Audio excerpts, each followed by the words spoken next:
5 reasons why you should grapple in a street fight. Hi, I'm Stefan Kesting from GrappleArts.com.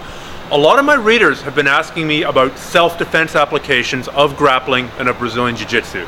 And this is always a controversial issue because the urban combatives experts will tell you, never go to the ground, grasshopper.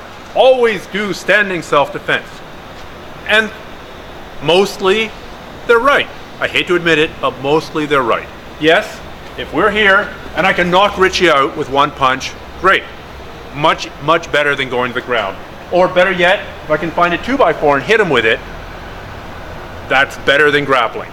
Or if I can run like hell, it's a good reason to run for your conditioning so you can run away from a street fight, that's also better. What if he's got multiple friends? Yes, this is a valid concern, 100%, especially if you're grappling in a very crowded environment like a bar or a nightclub or a crowded street. What if he's got a weapon? It's true, like I should be running. If he's got a knife, I might not want to grapple him. All those things are 100% true, but there are still a whole bunch of valid reasons why you might want to grapple. I mean, number one reason, what if he takes me down? What if we're here and he takes me down?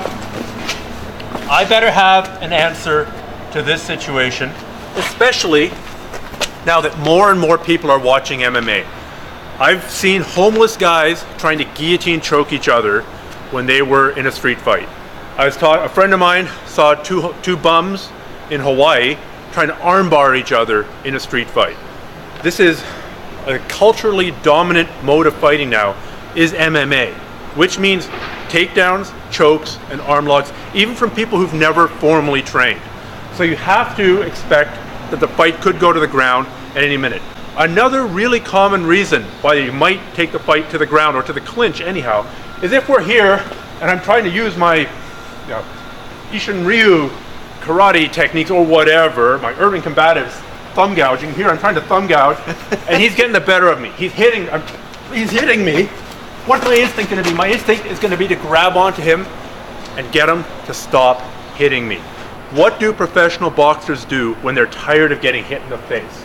They clinch. They hang on to the other guy to stop him from hitting you. You will do this as well. So you may close the distance and turn it into a grapple, standing grapple or ground grapple, defensively if you're getting the worst of an exchange. Another reason you might want to grapple is to control a guy. Say this guy, I just caught him stealing something. Or I think he just stole something. And I've called the cops. I did this a few years ago. I called the cops and I'm like, hey buddy, you're staying here until the cops get here. Yes, you can try and control him verbally and he will try and run away and you have to run after him. Exactly. You can try and hold him and now it's a standing tussle, or you can take him down to the ground and hold him. That is sort of a street fight situation, and you're using the ground to control somebody long enough for the cavalry to come, the cops. In that case, it took the cops 40 minutes, and I dearly wish I had taken the guy down and sat on him for 40 minutes, because it would have been a lot easier than this constant 40 minutes of him running away, me trying to get him saying, okay, I'll wait for the cops, you're the thief, not me, and then trying to run again. It's bullshit. So take him down, sit on him. Another reason that the fight might go to the ground is he might be a lot bigger and stronger than me, and I know right off the bat that I'm outgunned. I may not have the option to run. I may be trapped here.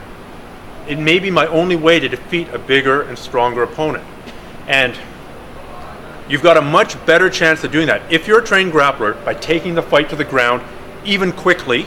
I'm not saying stay there for 10 minutes and win on advantage. Take it to the ground, get a dominant position, finish it with a choke, finish it with an arm lock, finish it with a leg lock, get him to submit verbally, or just beat him up a little bit and then run like hell after that point, disengage from him on the ground. And a fifth reason you might want to take the fight to the ground, or at least into a grappling context, is if this guy's so hopped up on speed or meth or amphetamines that he's got pain tolerance is through the roof. There's lots of stories and lots of anecdotes of cops putting lots of bullets into somebody who's super high and them not feeling it at all. But you know what? He might be able to take his arm getting broken. He might be able to take bullets through his body. He might be able to take getting stabbed. But it's pretty tough to do any of that when you're asleep. If you can get to the choke, and the rear naked choke, the basic rear naked choke is the best choke that you can learn for self-defense. You're behind him, you're fairly safe. Watch out for the teeth, come under the jaw, choke him out, put him to sleep. If he's big enough, you may need to take it to the ground to finish it, to get the leverage. You may be able to do it standing. But the rear naked choke, the basic rear naked choke, is the most important choke that you can learn for self-defense, and you can't apply the rear naked choke if you're not grappling the guy in some way. So those are 5 reasons you might want to take a fight to the ground in a self-defense situation.